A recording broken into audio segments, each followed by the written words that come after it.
it sounds like a different kind of pie. Okay, thanks everyone for coming to the Pi Day ARC seminar.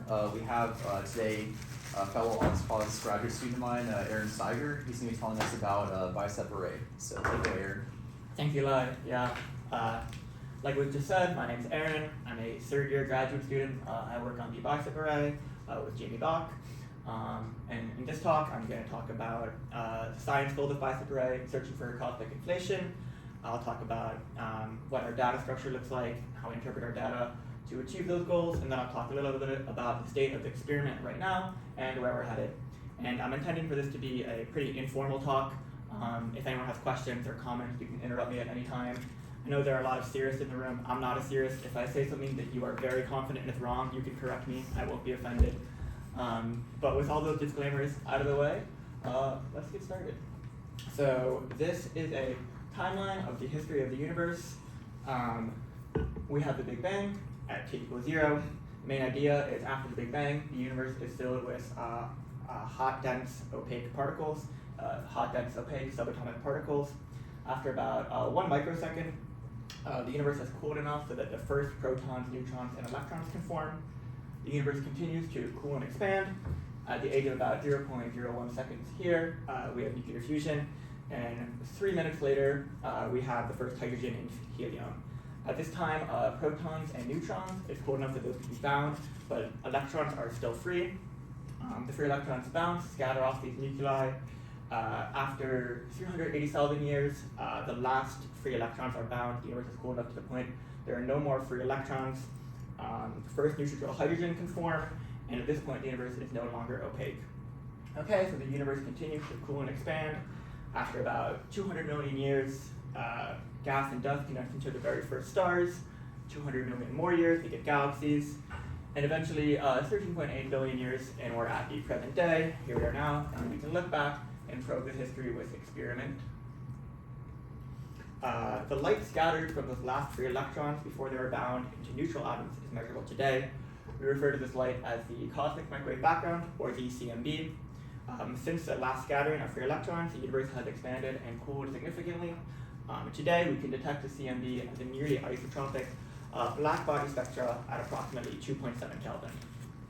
Observing the CMB with high precision has been the target of many cosmology experiments over the past decades, including BICEP, other experiments as well. This is because many cosmological theories, including the well-accepted lambda cold dark matter, or LCDM model, suggest that studying the CMB can reveal much about the early universe. One primary example being inflation. So cosmic inflation is this idea that in the first couple fractions of a second following the Big Bang, the universe expanded by 50 to 60 e-folds. So a very, very rapid expansion in a very short amount of time. This inflation idea was proposed to answer a couple questions following the classical Big Bang model. The first one being the horizon problem. So regions of space in opposite directions are far enough apart that they are not in causal contact with each other, but they appear to be in causal contact with each other. Like I said, the CMB is isotropic. So this is remedied by inflation, as prior to inflation, those regions would have been in causal contact with each other. And then inflation would have pushed them far enough apart that today the light travel time between them is greater than the history of the universe. But inflation remedies that. And there's also the flatness problem. So the curvature of the universe is a parameter in the lambda cold dark matter model. We've measured the universe to be basically flat or nearly flat as far as we can tell, but there's no strong motivation for the universe to be flat.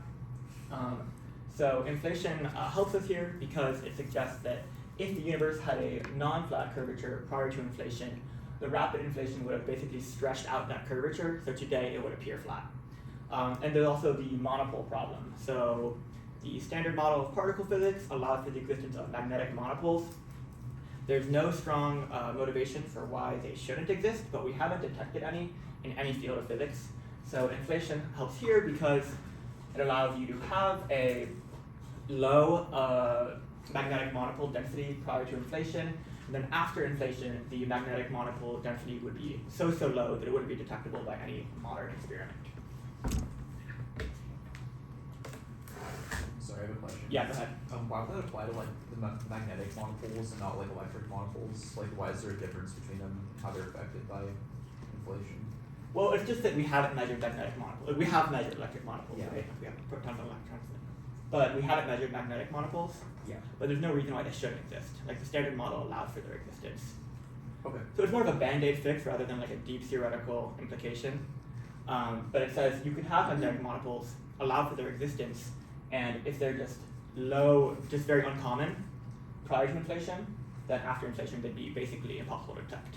Okay. You're looking at like a couple monopoles per megaparsec cubed or something like that. Okay. So inflation would have generated density perturbations in the early universe. There would be zeroth order density perturbations, which we would view as density waves, just standard waves. And there'd be second order perturbations, or tensor perturbations, which we would view as primordial gravitational waves. These density waves can explain the origins of structure in the universe. You have quantum fluctuations prior to inflation, which would have been propagated out by inflation. And these quantum fluctuations in the density field would lead to higher and lower density regions post-inflation. And these higher density regions would attract matter, eventually forming stars, galaxies, planets, and basically explain why we have structure in the universe. These density perturbations would have generated a E-mode polarization pattern in the CMB. I'll talk more about that in a second. All you need to know for now is it's a specific measurable polarization pattern in the CMB. And then there are the second order waves, the primordial gravitational waves, and these would have imprinted also a polarization in the CMB E modes as well, but also B modes, which is just a different type of polarization pattern. But the B modes are only generated by the gravitational waves, whereas the E modes are generated by both. So we can measure B modes, we can measure the primordial gravitational waves, and this would be strong evidence for the theory of inflation, as well as helping us select a model of the inflation, as there are different contentious models of how inflation exactly occurred. Okay, so more on the CMB. CMB is a primary science target for a large number of observational cosmology experiments. It contains a vast amount of knowledge about the early universe. Many experiments have succeeded in measuring the CMB to high precision. So here you can see Planck, WMAP, ACT, SPT, all their CMB spectra, all basically in agreement, as well as agreement with lambda cold matter and inflation. This is an angular power spectra. The x-axis is L, which is the angular multiple moment, and this is power just in our fancy CMB units, microkelvin squared. This is a temperature map of the CMB.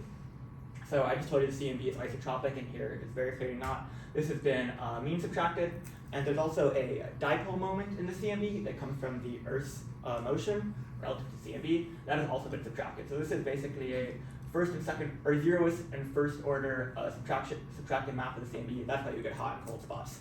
If you didn't have this, it would just look completely the same across the sky. No experiment yet has measured the primordial gravitational waves, those B modes that I was talking about. This is the target of almost all modern CMB experiments, including BICEP array, which is what I work on, and that's the latest in the BICEP Keck series of experiments. Okay, so now we'll talk a little bit more about those E mode and B mode polarization patterns I was talking about earlier.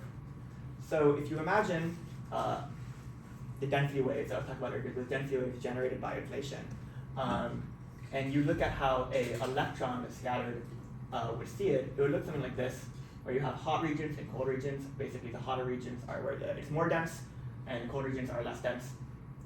And this would create, like I said, hotter and colder regions, and this creates the E-mode polarization pattern. This is what E-modes look like in one dimension. These polarizations get generated by Thomson scattering of these electrons, the last scattered electrons that form the light in the CMB. If you imagine the gravitational wave, it functions in a very similar way. As it stretches and squeezes space, you get hot and cold regions. These hot and cold regions form this temperature quadrupole, similar to this. When you have these electrons, where the electrons are last scattered, that undergo Thomson scattering, it creates these polarization patterns. This one is a B mode. The reason we get E modes from this temperature quadrupole and B modes from this temperature quadrupole is the rotational symmetry. So if you imagine rotating these quadrupoles and as a page, this upper one has rotational symmetry, and this lower one does not. And this breaking symmetry gives you B modes versus E modes. So right now I'm just showing them in one direction. If we add a full 3D view, it looks like this. So this is a full E mode polarization pattern in all three dimensions. This is a full B mode. The reason we call this an E mode is because similar to an electric field, it has no divergence. You can see it looks like it has no divergence. And then the B mode, no curl. And then the B mode has no divergence. Sorry about that. Similar to a classical B field or magnetic field. That's why they're called that. It's analogous to classic E and B field. The E modes and the C and B are on the order of approximately 1 microkelvin squared, which are relatively hard to detect. We can do it with modern experiments, but Planck was not able to. And the B modes are an order of magnitude lower, which is why they're so much harder to measure, just due to their faint brightness compared to the rest of the sky and the rest of the polarization patterns. Okay, so we want E and B with a dual pole antenna. I won't get into the antenna specifics, but it's sensitive to 2 orthogonal polarizations. Classically, in your E and M lab, this would be X and Y. So how do you get to E and B from X and Y? Well, you start with these Stokes parameters, I, Q, and U, or T, Q, and U. Probably everyone in this room is an I person because we're all astronomers, but some people like T. So I is basically the sum of the time averages of X and Y squared, just the total intensity. Q is, if you imagine X and Y as your basis vectors, Q is your linear polarization. So if you're all in X, your Q would be just a straight line, and your U would be 0. If Q is non-zero, and U, which I'll get to in a second, is 0, you're either all in X or all in Y. U is also a linear polarization, but it's rotated 45 degrees, so the basis vectors are X and Y rotated 45. So if U is non-zero and Q is 0, then X and Y have the same magnitude. Only Q and U maps are necessary to make E and B spectra. The intensity is helpful for our analysis, but it serves more as a sanity check. This intensity, basically total power, has been measured in very high precision by Planck in earlier experiments. So on BICEP, we do look at it, but only as a sanity check. Make sure we're looking at the right thing, and we know what the number should be because of Planck. Can I ask, why do you not consider the V parameter? Yeah, I was just about to get to that. So great question. There's also V, which is a circular polarization, and the reason it doesn't show up is because it doesn't get produced by Thomson scattering like E and D or Q and U do, and the reason for that is because there's no measurable or theoretical motivation for a first order perturbation, a vector perturbation, in the density caused by inflation. So there are some theorists that dive into that, like a first order vector perturbation and the corresponding V mode polarization, but it's not super popular and we don't really see it in any real measurements. Oh, sorry. And then once you have your Q and U, you can go to E and D with some complex mass. Basically, you can decompose the full sky fields into these Q plus IU spherical harmonics. With some fancy linear algebra, which I won't get into, you can regroup those into E and D. It's really complicated in non-Fourier space, but in Fourier space, it takes this really nice form, which is rotation, about this angle 2 phi. Phi is the angle of the Fourier mode to its axes. So if you have your 2D Fourier space, your x and y axes, it's just the arctangent of your wherever you end up in Fourier space. Computationally, we compute this and just take the pixelized arctangent. So that gives us E and B, which is our ultimate science deliverable in terms of polarization. Yeah, this is what I said. The rotation angle is just twice the polar angle of each Fourier mode. Okay, so we have E and B. That's our main science deliverable. That's all I'm going to talk about for a theory for now, and I'll briefly talk about the history of the experiment of BICEP. So BICEP started in BICEP 1. This is BICEP 1. 2006. I was 6 years old at the time, so I wasn't really familiar with it. But it observed at 150, 95, and 220 gigahertz. It used feed horns, and it did relatively well. Not enough to do groundbreaking science, but enough to motivate BICEP 2. So BICEP 2 was a big improvement over BICEP 1. Here they decided to drop the multi-chromic approach and just do one frequency, 150 gigahertz. They dropped the feed horns for dual slot antennas, and they basically doubled the amount of detectors.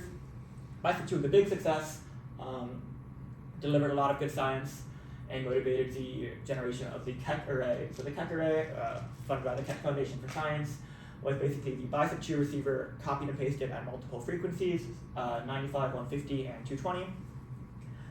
Keck array did great. One of the Keck receivers is still in operation today. It was 2 of them until very recently. We just retired the second to last one. There's one left, which is at 270 gigahertz. After Keck array, the next big goal was BICEP3. So BICEP3, again, we go to the single receiver. BICEP3 goes at 95 gigahertz. The main improvement from BICEP2 to BICEP3 is just the size of the focal plane. So here's a BICEP2 focal plane. Here's a BICEP3 focal plane. You can see it's just a lot bigger, a lot more detectors.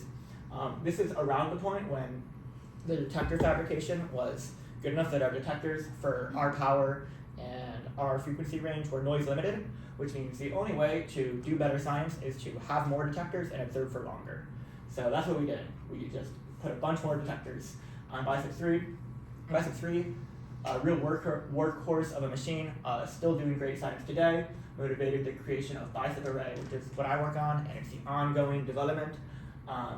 Again, it's just BICEP3 copied and pasted over a couple frequencies. I'll talk more in detail about BICEP array later, but basically that's where we are now, is working on fleshing out completely the BICEP array. So BICEP observes from the South Pole, which is pretty cool. There's a lot of reasons we like to observe from the South Pole. The main ones are you don't have to deal with rotation of the Earth. You get to look at the same patch of sky year-round, which allows you to create a very, very deep map. There's very low light pollution. The atmosphere is very dry. Those are the big ones. This is a BICEP patch of sky. So you can see here's BICEP3, and here's BICEP2, and here's SPT3G, which is the Hubble telescope, 3rd generation. BICEP2 is the smallest one. SPT, which is our often a collaborator of ours, they do similar science, a little bigger, and a little bit out of our bounds, and BICEP3 much bigger field of view. For those curious where exactly this is, it's at a right ascension of 0, declination of minus 57.5. This also, which works well for us, is a relatively low foreground patch of sky, relatively low in dust. I'll talk more about this, but dust ends up being a big problem for BICEP, especially at the higher frequencies. So being in a place where you don't have a lot of dust to begin with, it's a nice advantage and a good starting point for solving that problem. So when BICEP Keck releases data, we do it in a big data set. The most recent one is called BK18. That's all the data from 2018 and beforehand. So this is our most recent result, which means we haven't published any data from 2018 onwards yet. That's because it takes a lot of time to come through data. I'm not one of the people who works on the mainline analysis, so I can't talk too much more about that, but I think we're expecting to deliver BK23 this year, which means we're like 2 years behind our most recent data, which is actually not too bad. And the BK18 data set includes all the Keck receivers, 95, 150, 220, as well as 270, I didn't write that here, and BICEP3, which is the most sensitive receiver in the data set, observing at 95 gigahertz. So now I'm showing what is a nice midway product of our data. These are CMB maps. So these are CMB maps from BK18, our most recent data release, at 95 gigahertz.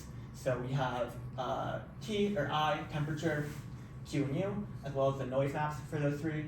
So a couple things to note here. T, much, much brighter than Q and U, as we expect, the total intensity. Much brighter than either of the polarizations.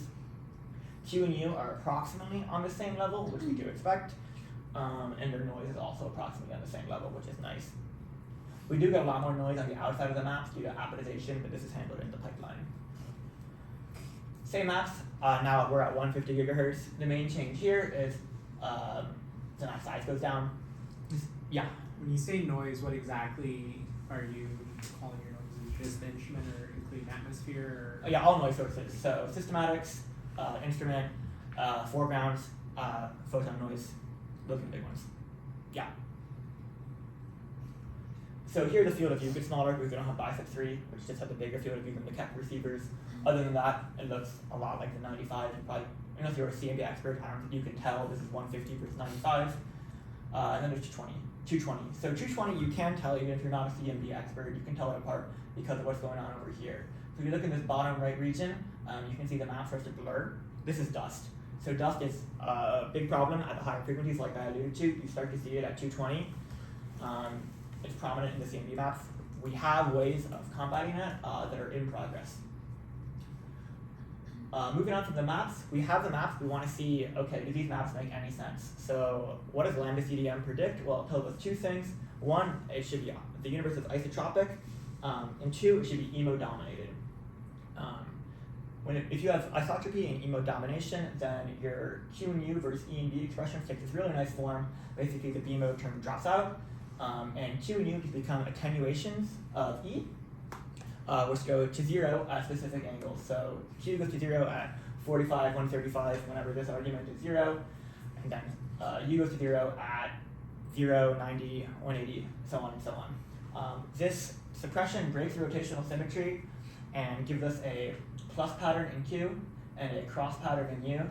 So maybe you noticed it before, you were really paying close attention, but I'll just go back through, and you can see here to the 95, this like plus T pattern and cross in U. So that tells us that we're meeting lambda CDM expectations. So BICEP observes at these middle frequencies, like 95, 150, 220. Foregrounds are a big problem at lower and higher frequencies. So what foregrounds? Well, when you observe the CMB, everything in the universe is the foreground. Luckily for us, we only care about polarized foregrounds. So the major polarized foregrounds are synchrotron. Synchrotron dominates at low frequencies, and dust, I keep talking about dust, dominates at high frequencies. We don't observe at frequencies this low and this high, but luckily for us, other people do. So WMAP observed at 23 gigahertz, that's their lowest map, and Planck observed at 353, their highest gigahertz map, and that's public data. So we can use those maps in conjunction with our middle frequency maps to sort of combat the foreground issue. So after maps, our final science deliverable is of course, well, not our final, our second to final, penultimate science deliverable, our spectra, power spectra. So here, the green panels are EE spectra, and the blue panels are BB spectra. The black line is lambda CDM, and the red line is lambda CDM plus polarized foregrounds. So if you look at this top left map, this is the 95 gigahertz, which was our most sensitive frequency in the band because of BICEP 3. 95 gigahertz auto spectra, we have very low error bar, again because of BICEP 3, and the red line and the black line are indistinguishable. 95 gigahertz is basically the peak of the CMB, and right here, the foregrounds are very dim. Synchrotron and dust are very dim. It's basically the best CMB window you have. 150 also not bad. Here's 150. Meanwhile, if you look at something like 353, so this is all Planck data. We don't have a receiver at these frequencies, but the 353 auto spectra, we see a massive deviation between the red and black line. That's dust. That's the presence of foregrounds. You can see it's a pretty strong deviation, and the error bars are much bigger because Planck maps are just not as deep as BICEP maps. And then this is a bunch of spectra. I'm not going to talk about all these spectra. The point of this slide is just to show you how the spectra goes to the square of your maps. So the more maps you add, the amount of spectra gets out of hand really fast. Depending on your view of things, this is good or bad. If you have to deal with all these maps, it's tough. But if you get to just reap the benefits, like an instrument person, it's pretty cool. But this is basically the scale of the maps. And then in our newest result, we're going to have like 5 more maps. So the total number of spectra is going to be much, much bigger. Problem for the theory people. Okay, so we have spectra. Ultimately, we want a science deliverable called R. R is it's called the tensor to scalar ratio. If you're not a BICEP person, you might still have heard of R, because it's a contentious point in cosmology. It's basically the ratio of the amplitude of the primordial gravitational waves to the density waves. That's our main science deliverable. If we can put out one number, it's this, what R is. So we have a multi-component likelihood analysis. We have lambda CDM. We have foreground. Our foreground model is 7 components. It has amplitudes for dust and synchrotron. The amplitudes are set at an L angular multiple moment of 80, and frequencies corresponding to the brightest foreground. So for dust, that's 353, and for synchrotron, that's 23 gigahertz. We have beta, which is the frequency structural index. That just tells you how the foreground shifts in frequency, and then alpha, the spatial, tells you how it shifts in space, as well as this epsilon dust synchrotron spatial correlation parameter. Then we have R. So we do a likelihood analysis versus these parameters. And we get something that looks like this. So it looks better than this now. I'm starting with the oldest data, and then I'm going to fill it out as we go. It'll create a little nice little like flip note looking thing. But this is basically how it was 10 years ago. We had R, this is R, and we had alpha dust, or dust amplitude. Then we had priors. Our alpha dust prior is a very bad prior. It says alpha dust is minus 0.5. That's not a good prior. You want to have as little assumptions as possible. You guys probably knew that. And then beta dust, Gaussian. Moving on to BK14, which was the next release, you can see things are already starting to look a lot better. Especially constraints on R, we're moving closer to 0. We set upper bounds. We drop this definitive 0.5 prior on alpha dust. Here's BK15, and here's our latest result, BK18. So this is the big plot here. This is R versus L over L peak, which is just the probability in the likelihood search. The black line is BK18, and you can see it's gotten much, much narrower in the past 10 years. BICEP has the tightest constraints on R out of anyone in the field. We set R to less than 0.0035 at a 95% confidence interval. That's what you're seeing here. We also have tighter constraints on all the foreground parameters, which are nice because the more you understand your foregrounds, the easier it is to remove them. And not only is our data getting better, but we're taking less assumptions. So now you can see these alpha parameters don't even have real priors. We just have upper and lower bounds for alpha and epsilon, and betas are down to Gaussians. So data gets better, we use less assumptions. That's kind of the direction you want to be moving for an experiment like this. We have R, but how does it actually help us talk about inflation? The way this is done in the field is typically with an R versus NS plot. NS is the scalar spectrum power law index. Basically, those density waves in the early universe, how do those scale in space? So on this axis we have R, on this axis we have NS, and here we're constraining the inflation space. So this is Planck data plus some extra effects. This is the first BK release, BICEP, Keck, and Planck. I'll talk about this plot a little bit. This stripe down here is a class of inflation models called monomial power law inflation. Basically, you define this phi. This phi term is the inflation potential, and you say your inflation basically goes as the inflation potential to some power. So here is if its power is 2, those models all lie along this line. If it's 1, those all lay along this line. It could be less than 1. Here we're just showing 2 and 1.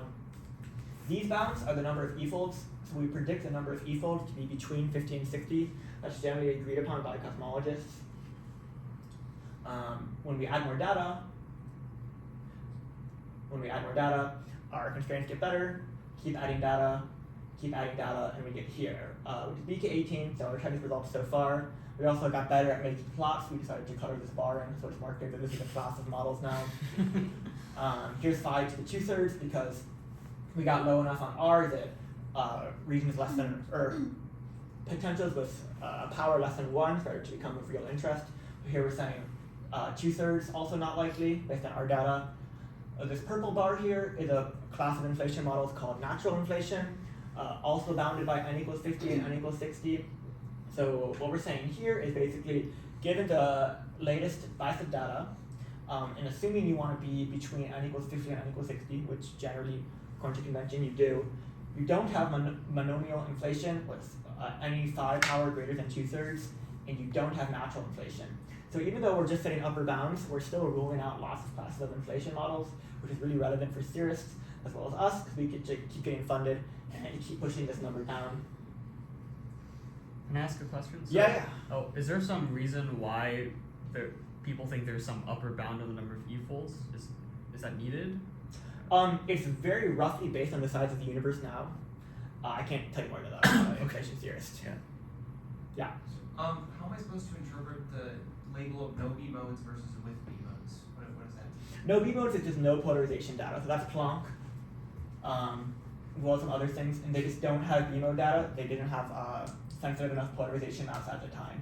So when you add B modes, basically the very deep BICEP polarization map. So that's what gets you here. Okay, so is your data ruling out n equals 50 to 60? There's no overlap. It's ruling out n equals 50 to 60 for these two classes of models. So we're saying if you want to stay in this n equals 50 to 60 range, which we think you do, you can't have monomial power law inflation with phi greater than 2/3, and you can't have natural inflation. Okay, good questions. Okay, so this is, But the B mode area is still outside the yellow bar, and you are seeing some B mode stuff now in the latest bicep. right, well, we're seeing upper bounds. Upper bounds. Yeah, we said upper bound on R. Right, so this yellow bar is the 50 to 60 for these monomial classes. So phi 2/3, like for example, this region on this line is monomial inflation with a power of 2/3, but less than 50 e-folds. Okay. This plot shows bicep in comparison to the rest of the field. It's a little bit of a brag, but we like it. Bicep data are these black dots. Here you have all the CMB experiments of the past couple decades. Polar bear, spider, Planck,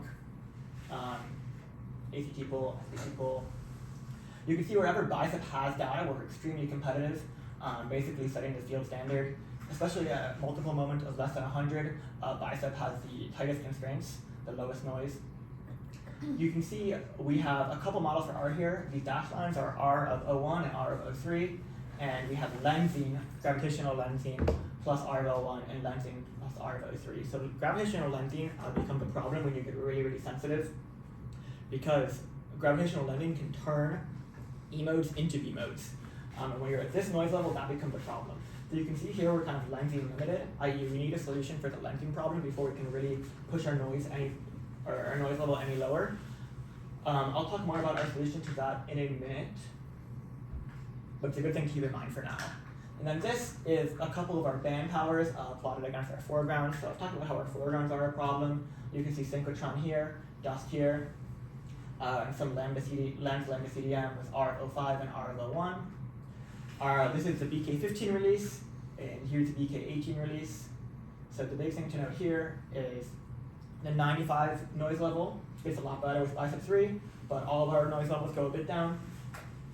And it's nice to compare to the state of the field earlier. So these are the Planck and WMAP autospectra noise levels.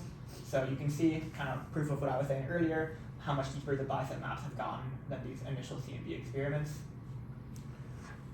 Okay. So what limits BK18? If you've been paying attention, it's lensing and it's dust. So when we run our simulations with dust and lensing, our sigma R is 009. That's our uncertainty on R.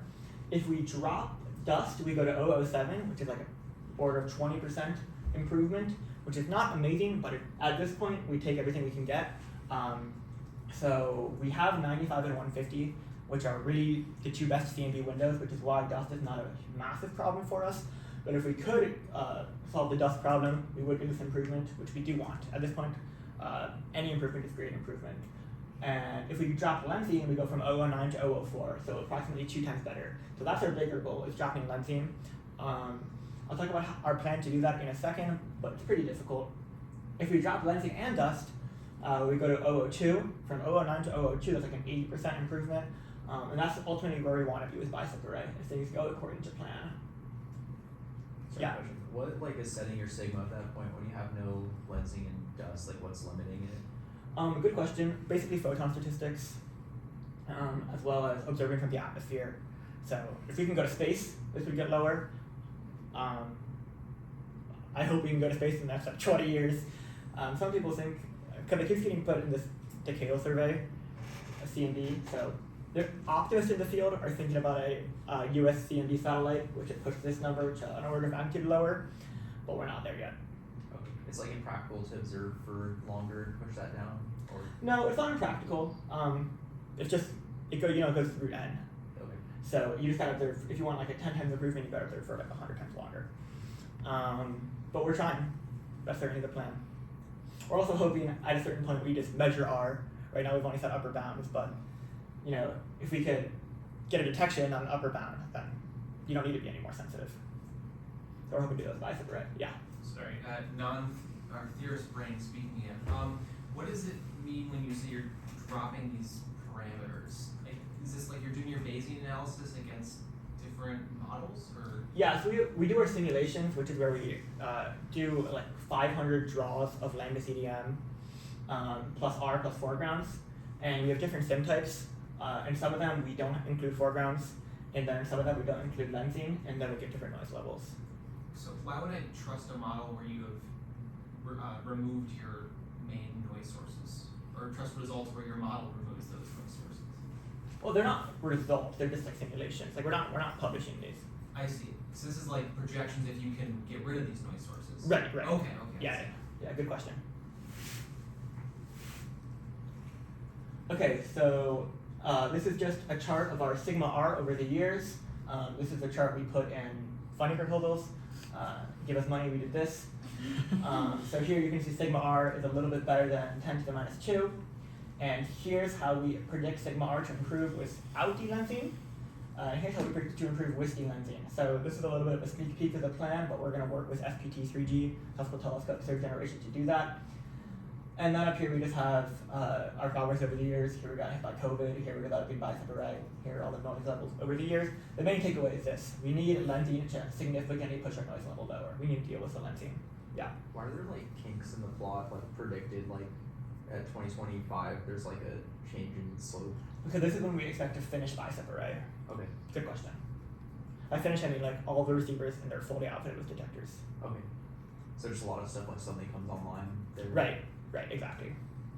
I mean, these are all estimates, of course. You can't predict the future this far. Okay, so the plan to deal with delensing is to collaborate with SPT. So SPT, their maps have a higher spatial resolution than ours because they have a different optical setup. And with this higher spatial resolution, you can actually do delensing, i.e. you can reconstruct the lensing deflection template and then use that to solve your lensing problem. This approach relies on SPD3G working. So far it looks like it's going to do that, but the maps aren't at the level we need yet for delensing. So there are people working on it, it's an active problem. Right now this is the best we got unless we want to reinvent the BICEP telescopes, but it's looking like it's going to work. What are the issues with maps? Sorry, what was the question? What are the issues with maps? With which maps? So there's SPT. The SPT maps are, they're just not deep enough yet to do the delensing. They have the resolution, they just haven't been observing for long enough yet. And also this is a really complicated problem. There are a lot of people working on it, but to actually do lensing reconstruction is pretty difficult. So they doing surveys like specifically for BICEP then for you guys to use? It's not for BICEP. I mean, SPT also does like, they look at other things like, they look at point sources. We don't look at point sources. They do other things with their setup. I mean, you need higher resolution to look at point sources, right? So that's what they get to do with their higher resolution. It's a different experiment, but it works well this way. We get to work together in this approach. So that's the plan for lensing. And then the plan for dust is BA220. BA is BICEP array. And this is the latest BICEP array receiver, BICEP array 220-270, which is basically a BICEP 3 style receiver that is going to observe at these frequencies and get a super sensitive, basically dust map. When you're observing at 270, you're basically just looking at dust. I mean, there's some CMB there, but it's dust dominated. Once you have this sort of like dust map, you can feed it into your likelihood analysis and solve the dust problem for you. We know this works because we have BA3040, which is the first BICEP array receiver that got deployed. It's observed at 30 and 40 gigahertz, and essentially just makes synchrotron maps, some CMB, but mostly synchrotron, and it's working to deal with the synchrotron problem. So we have a good faith that observing at 220 and 270 should deal with the dust problem. Currently, BICEP array, we're working on finishing it. It has two receivers that are full, BA3040 and BA150. BA220, 270 is just got deployed last season, which means we actually brought the receiver to pole and set it up. But right now the focal plane is 25% full. It has 3 detector modules, and these receivers can hold 12 total. There's 4 spots for BICEP array receivers in the mechanical mount setup. Currently the last one is Keck 270, so we're still getting a little bit of that 270 data, but the BICEP receiver is much more powerful than the Keck one, so we're hoping to replace that and significantly increase how deep our maps are getting over time. So right now that's the main goal. The theorists are working on the delensing, and the people here, the instrument people, are working on the 220, 270 receiver. So I'll just show some pictures of what that work looks like. Here's the BICEP array mount at the South Pole. This small receiver is the last Keck mount, Keck 270. These 3 receivers are BICEP array, 3040, 150, 270. Here's a picture of the BICEP array 220, 270 focal plane. So like I said, it's 25% full. These 3 modules, the ones that have this shiny surface, that's an anti-reflection tile, those are detector modules. The rest of these slots are just blanked off. So hopefully by the end of the year, even when we go to pull again this season, we can only go to pull in the winter, their summer, to deploy stuff. We're hoping to have this completely filled with detectors. This is a fun picture of BA, it used to be called BA4, now it's called BA220-270. Just to get a sense of scale of the receivers, they're 8 feet tall, they weigh a bit over 1,000 pounds. They're hard to move, they're hard to ship to Antarctica, so getting this into mount and getting it set up to receive took most of our personnel power for this year. But now it's set up and now it's collecting CMP data. Still some kinks to work out, but it looks like it's going to be very promising. We just need to get the detectors there. What I work on is a picture of me in the clean room. I'm working on one of the 220 modules. We fabricate them at JPL. I do some of the work to wire bond them up. JPL does some of the work. And then we test them in a test cryostat here at Caltech. If they show good enough optical performance, they get sent to South Pole to observe. Okay, so in conclusion, BICEP array looks to constrain cosmic inflation by creating deep polarization maps of the CMB. We've been doing this since 2014, and we've been continuously pushing the limits on R as well as a couple other cosmological parameters. Our two big problems are gravitational lensing and dust. To deal with lensing, we're hoping to collaborate with high spatial resolution maps of FPT3G. And to deal with dust, we're hoping to create a receiver, or we're not hoping to, we are filling a receiver that is going to observe at the dust sensitive frequencies and feed that into the analysis. And that's the plan, and that's my talk. Thanks for coming. Questions? Yeah. So earlier, I think you said that you used WMAP data to constrain some of your dust models. To compare to synchrotron radiation. Synchrotron radiation. Yeah. Is it fair to assume that even though that data was collected in what, like 2011, that it's still a viable model or hasn't evolved much in the last 15 years? Yes and no. So it's been good enough for a while. For most of BICEP 2, Keck array, BICEP 3, it was good enough.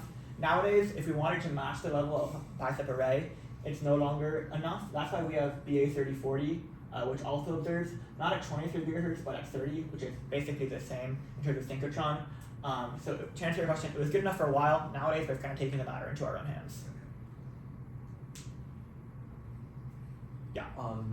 Like, what's the meaning of like the spatial spectral index? Does it mean you describe like the dust spatial distribution of the power law? The spatial index of the dust or of the inflation model? The dust. So that would be this term is alpha. Yeah. Yeah. So the dust power law, it's like a power law, and it scales, and it's like a inverse distance scale.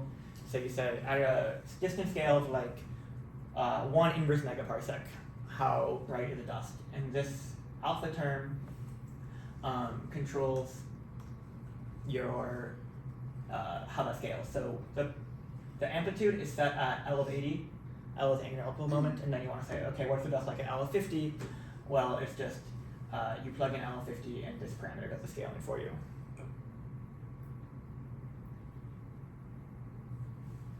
Okay, great. No further questions. Let's thank the speaker again.